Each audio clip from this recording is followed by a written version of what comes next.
Hey guys, it's been a very long time since I posted a video, a high quality one at least. Right now it's very busy, so later on there will be way more consistency. And yeah, I apologize for the breaks. Onto the video. This lick is one of the harder ones. The main highlight is that it's super fast, so just be aware when to push the tempo, when to back out. And then the other thing is that while it is fast, there's a lot of details. So you can't really just ram through it with no control. You have to have a lot of control in order to play it.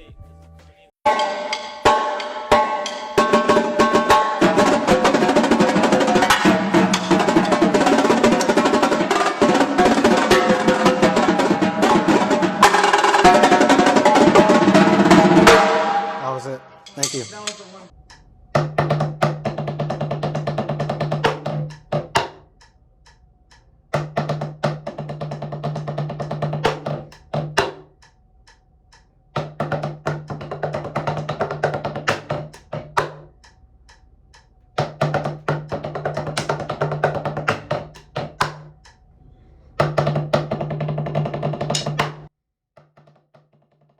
As far as the one drum goes, it's not that challenging. It's just a bunch of flams and accents and some singles and doubles at a very reasonable speed. The real challenge becomes how well are you going to play that on the rounds, because your rounds require that you be super tight or else you're not going to get the right volume.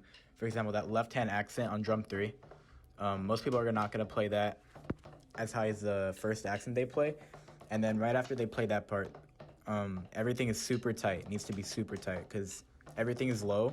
So if you're not tight, you're either going to be too wide and hit rim, or you're just going to play it too high, like kind of how I did. But yeah, everything is just double sweeps, very basic, no tight motions, no like super crazy crossover motions.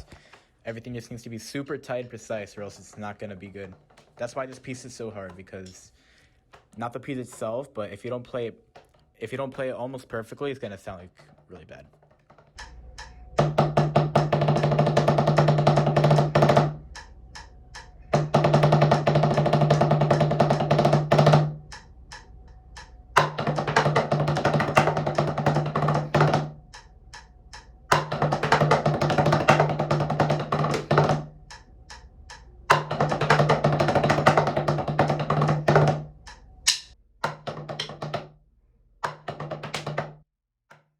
So these two are a little bit more tricky in terms of what rhythms you gotta play rather than the rounds.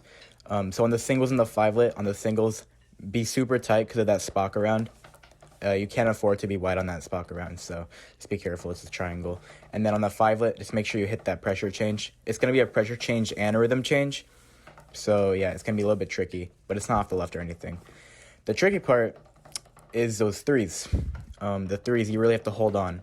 You can't really cheat on them. You can't pinch. You have to use full wrist motion and really use your arm to get across those drums.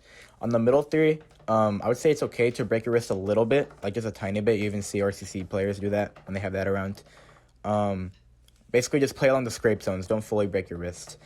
And then from there, you just have one last pressure change on that spock, the triplet.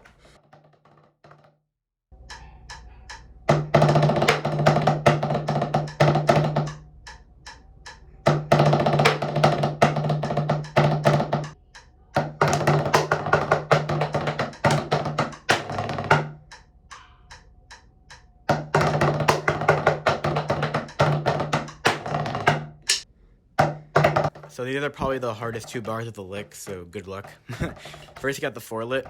The real key to the 4-lit is you actually don't want to play the normal zone when you cross over with that right hand. You actually want to go all the way up to the scrape zone, because that's going to give you enough room to leave room for the left hand to play all out, because it is all out. So if you play the normal zones, you're going to be too tight, and it's going to be basically impossible. And then you got the patadas. You just want to play legatos with your left, and then play non-crushed duples with your left. Now, the really hard part here is the 7-lit, because that around is that around is something else. It's really just testing your control of your left hand, not over squeezing with your left. There's no real tips I can give you rather than just play it slow and just make sure you're not over tensing on the scrape. And then the last part's the cheeses. The cheeses, Your left hand is literally just going back and up legato. And then the tricky part you're probably going to face is the cheese, because you're probably going to forget about the right because it's so easy to play that you're probably going to hit rim on the first part of the scrape, which is what a lot of people do. They overcomplicate the scrape and then they just end up hitting rim on the first note.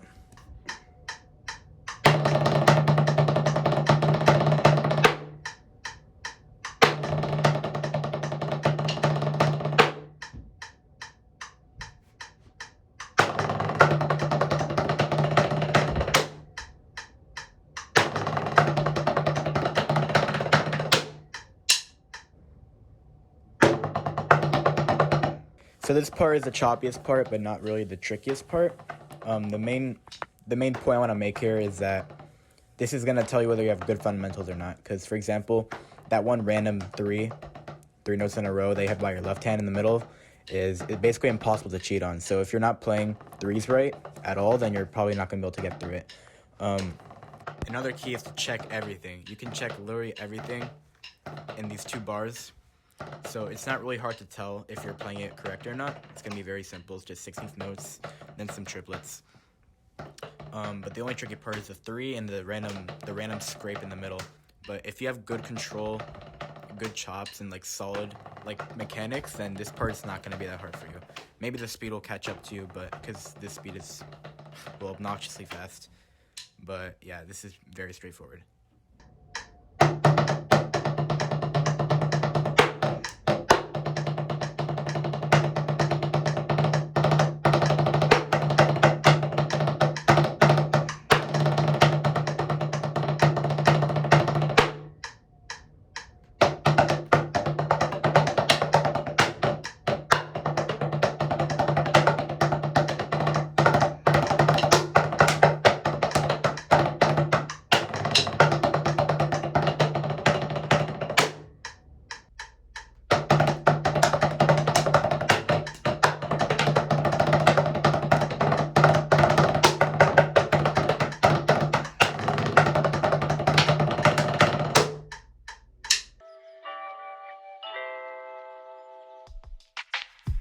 Everybody's in the skies these days. They're walking around like who the hell's